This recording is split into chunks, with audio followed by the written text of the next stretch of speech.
शिवराज जी, आपने एक साल पहले चिल्ला चिल्ला कर कहा कि 3100 के धान के दाम मिलना चाहिए। आज धान की खरीदी हो रही है 2300 रुपए में।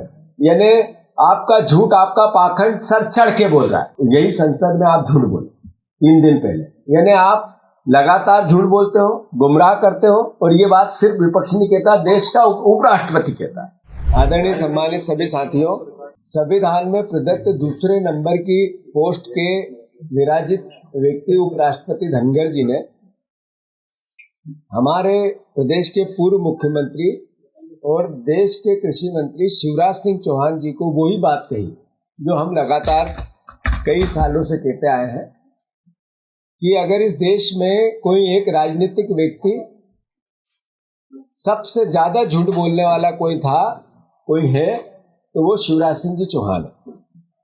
उनको अगर गूगल करके देखो तो सबसे झूठ बोलने वाला व्यक्ति कौन, तो शिवराज जी चौहान साहब का नाम आता है। साथियों, जो बात लगातार एक साल से मेरे प्रदेश कांग्रेस के अध्यक्ष बनने के बाद से कांग्रेस पार्टी कहती आई है, और उससे पहले से भी कांग्रेस पार्टी कहती रही है कि शिवराज जी जनता से भी झूठ बोलते हैं, व्यवस्था से भी झूठ बोलते हैं। 12 मंगलवार पिछले चले गए, मैंने उनसे टाइम मांगा कि मुझे आप समय दो, देश के कृषि मंत्री, मैं भी एक पार्टी का अध्यक्ष हूँ, कांग्रेस पार्टी विपक्ष की प्रमुख भूमिका निभाती है आप ही के राज्य में, तो मैं किसानों के हित और अधिकारों की आपसे बात करना चाहता हूँ। पर उन्होंने समय देना उचित नहीं समझा। ये मेरा व्यक्तिगत रूप से कोई अपमान नहीं है, व्यवस्था का अपमान है। मैं शिवराज सिंह जी चौहान को अगर थोड़ा सा भी राजनीतिक रूप से मर्यादा बची हो तो देश के उपराष्ट्रपति ने आपके काम के तरीके पे सवाल उठाया और ये कहा है कि आप कर क्या रहे हो। इतने साल से किसान अपने फसलों के दाम मांग रहे हो और आप मौन हो, चुप हो, क्या प्रयास किया। और उसी टाइम एट ए टाइम संसद में वो बोले कि हमने समर्थन मूल्य लागत से डबल नरेंद्र मोदी की सरकार देती है। ये संसद में 3 दिन पहले शिवराज सिंह चौहान ने वक्तव्य भी दिया। इसका मतलब है कि फिर या तो धनखड़ साहब की भावना गलत थी या शिवराज जी ने संसद के अंदर झूठ बोला। क्लियर है। मैं अनुरोध करता हूं, धनखड़ साहब को धन्यवाद देता हूं, साधुवाद देता हूं, उनका हम नागरिक अभिनंदन करेंगे। उन्होंने किसानों के हितों और अधिकारों की बात कही। मैं उनको खुद व्यक्तिगत रूप से जाकर उनसे मिलूंगा और उनसे आग्रह करूंगा कि इतनी हिम्मत से आपने इस सरकार को आईना दिखाया, नरेंद्र मोदी जी को दिखाया, शिवराज सिंह चौहान जी को दिखाया।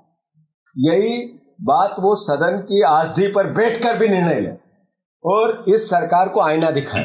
देश के प्रधानमंत्री को भी यही बात कहें, यह आग्रह करूंगा। मैं चिट्ठी लिखूंगा, पत्र लिखूंगा, ट्विटर के माध्यम से भी उनसे आग्रह करूंगा। मैं फिर से, शिवराज जी, आपने एक साल पहले चिल्ला चिल्ला कर कहा कि 3100 के धान के दाम मिलना चाहिए। आज धान की खरीदी हो रही है 2300 रुपए में। यानी आपका झूठ, आपका पाखंड सर चढ़ के बोल रहा है। फिर दूसरी ओर मोहन यादव जी विदेश गए, लंदन गए और शहरों में गए, यहाँ भी इन्वेस्टर मीट की। क्यों? नया इन्वेस्ट आए, प्रदेश का विकास हो। यहाँ जो पहले से अपना इन्वेस्ट कर चुके हैं राइस मिल, उन्होंने आज ही आपके राइस मिल के 2 साल के पैसे, पीडीएफ के चावल जाते हुए आपने नहीं दिए। वेयर हाउसिंग, जहां पर यह अनाज रखा जाता है गेहूं का, उनके पैसे 2 साल से नहीं। इसको लेकर लोगों ने आपके संबंधित कर्मचारी को, अधिकारी को ज्ञापन दिया, उनसे शिकायत की, उसका मैंने ट्वीट किया।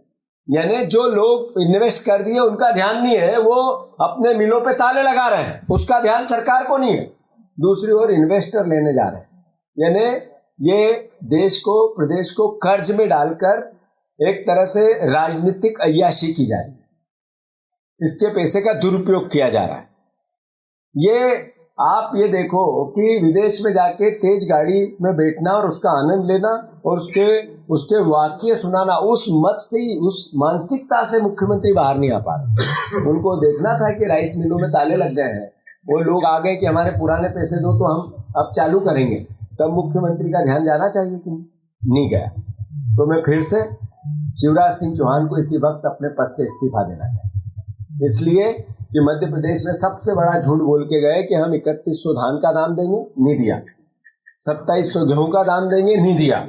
हमने 6000 के जो 16 स्टेट के किसानों ने आंदोलन किए और उनको गुमराह किया, समर्थन मूल्य की बात की, अलग अलग इवेंट किए, पर आज भी 4000 रुपए के आसपास सोयाबीन खरीदी जा रही। वही भारत सरकार ने 4200-4300 रुपए लागत मूल्य भारत सरकार के नाम से, तो यही संसद में आप झूठ बोले 3 दिन पहले, यानी आप लगातार झूठ बोलते हो, गुमराह करते हो, और ये बात सिर्फ विपक्ष नहीं कहता, देश का उपराष्ट्रपति कहता है।